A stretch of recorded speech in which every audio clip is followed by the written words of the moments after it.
Jorge Selume y Tatiana Clima hacen la conversación hoy día de actualidad, de política, aquí en Mesa Central.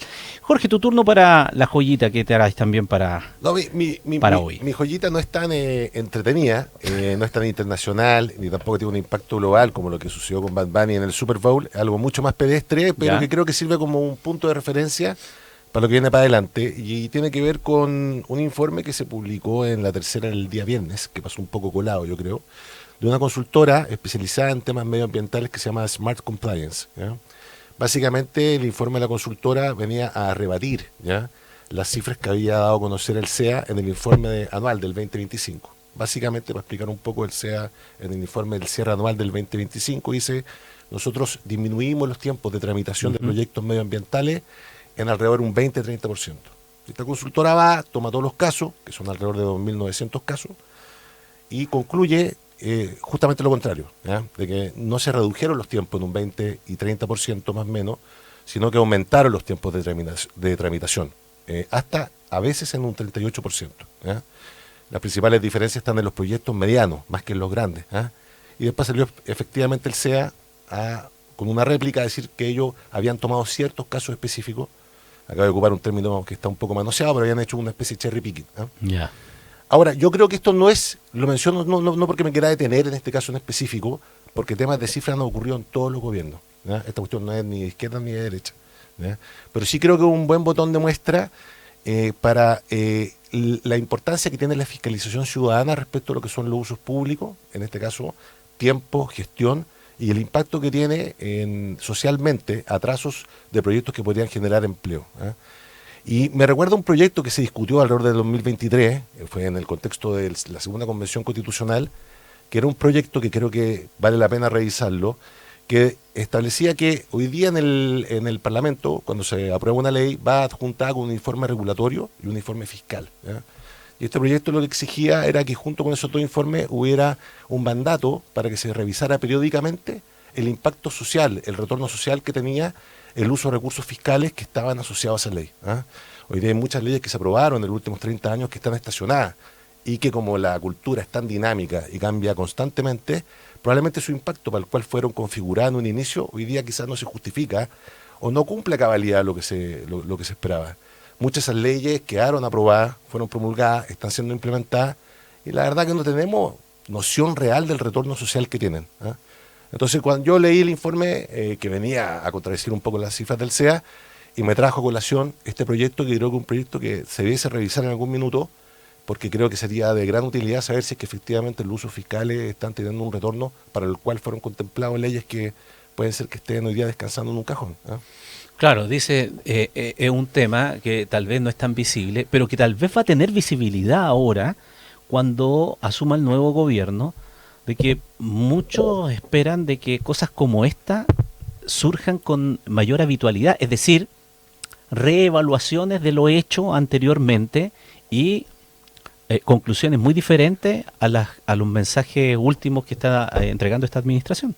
Sí, o sea, siempre pasa con un cambio de gobierno que se empieza a revisar para atrás y alguien quiere hacer el listado, digamos. Ujú. ¿Ah? Yo creo que sería óptimo que no dependa de los gobiernos de turno, que sea una cuestión de política institucional. Y así como existe un consejo para la transparencia, en el fondo acá tenéis que tener, no sé si es una oficina, cómo se llamará, pero ir midiendo y trazando efectivamente en el tiempo cuál es el retorno social que tienen los proyectos que se aprueban y que irrigan gasto fiscal. Y eso efectivamente es un trabajo que no se hace, y que hoy día, con el mundo tan dinámico que tenemos, es muy probable que soluciones que se crearon, se aprobaron en el año X, de años después quizás no den el ancho para lo que fueron creados. ¿Ah? Entonces, lo menciono como para que no dependa, digamos, del gobierno de turno.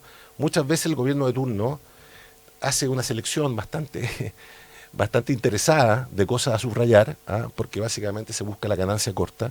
Y también muchas veces propuestas de candidatos en periodos electorales son netamente populistas y no resisten mucho análisis. Y yo creo que cuando tenemos este tipo de información a la mano, con datos duros, trazables y comprobables, se puede hacer mejor política pública. ¿No? Tatiana. Sí, este tema lo hemos hablado desde desde el ángulo de la reforma del Estado, ¿no?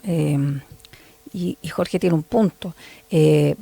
Tenemos, bueno, tenemos la Contraloría General de la República, que evidentemente puede fiscalizar el buen uso de los recursos públicos, pero evidentemente no está dentro de su rol, no tiene tampoco cómo hacerlo, el retorno social que tiene las leyes o ciertos programas. Y yo creo que ahí tenemos un problema que es evidente, que tiene que ver también con lo que dice Jorge de las leyes que se aprueban y que de pronto se aprueban y ahí quedan, las olvidamos, pero también de los programas que se crean y que luego se crean otros programas que duplican. O sea, mira, yo creo que aquí tenemos un problema básicamente que es, no tenemos mucha capacidad de entender muy bien la cantidad de programas y la cantidad de cosas que se están implementando en el Estado, si son cosas que son atingentes a la realidad de hoy día, si son cosas que se están duplicando, si los recursos públicos evidentemente están trayendo, que están invertidos, están trayendo rédito a la sociedad, pero como todo esto tiene un lado político que es complejo, yo creo que aquí tiene que ver con dos cosas. Uno es tener la voluntad de hacer algo como lo que dice Jorge, que básicamente ojalá fuera de un organismo que no dependiera del Estado, ¿no? Porque aquí viene lo difícil, ¿no? Cuando tú implementas una ley, creas programas y contratas personas. Y cuando tú decides de que hay algo que ya no está funcionando o que no debiera funcionar, tienes que despedir a esas personas y cortar los programas. Y yo creo que ese tipo de cosas son costosas políticamente. Y lamentablemente, como en los últimos años la política ha girado en torno a reelecciones o a ofertas más pomposas que las anteriores, es súper poco es súper poco pop ponerte a echar personas, por más que lo haya prometido el presidente electo. En lo concreto es muy poco probable que se vayan a ir todas las personas que él dijo que se iban a ir del Estado. Primero, porque no hay ninguna capacidad de que se vayan 300 y tantas mil personas. Y segundo, porque esas 300 y tantas mil personas están contratadas bajo un régimen que hay que sacarlo y comprobarle a través de sumario administrativo o es muy difícil sacar a las personas a contratas en el Estado, ¿no? Entonces yo creo que tenemos un doble problema. Tenemos un montón de gestión que está haciendo el Estado de la que no sabemos cuál es el retorno, pero también tenemos poca clase política decidida a hacer cambios necesarios que son evidentemente no populares y por tanto yo creo que esa persona que haga una buena reforma del Estado tendrá que tener en mente que hasta ahí va a llegar su carrera, por lo menos en el corto plazo políticamente. Jorge. Sí, no solamente, para complementar lo de la Tati, no solo tiene que ver con reducción del gasto, digamos, también yo creo que esto tendría cierta utilidad a la hora de priorizar los proyectos legislativos, porque muchas veces el Parlamento está lleno de proyectos, la política es el arte de priorizar, hay que elegir A por sobre B, y se creen que hay ciertos proyectos que fueron aprobados años atrás, programas, leyes, que están cubriendo algún tipo de necesidad ciudadana, y en la práctica muchas veces existe una brecha y ese proyecto no está cumpliendo a cabalidad para lo cual fue creado. Entonces yo creo que está eso, y solamente con esto termino, de que al final del día lo que estamos hablando acá es que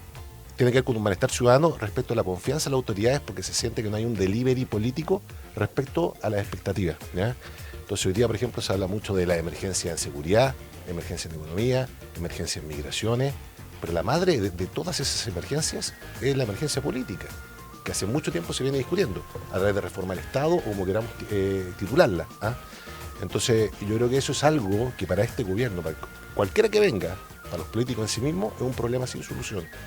Pueden abordar temas de emergencia, como dije, de seguridad económica, pero si no abordan este problema, todo lo demás va a volver como una bola de nieve sobre ellos.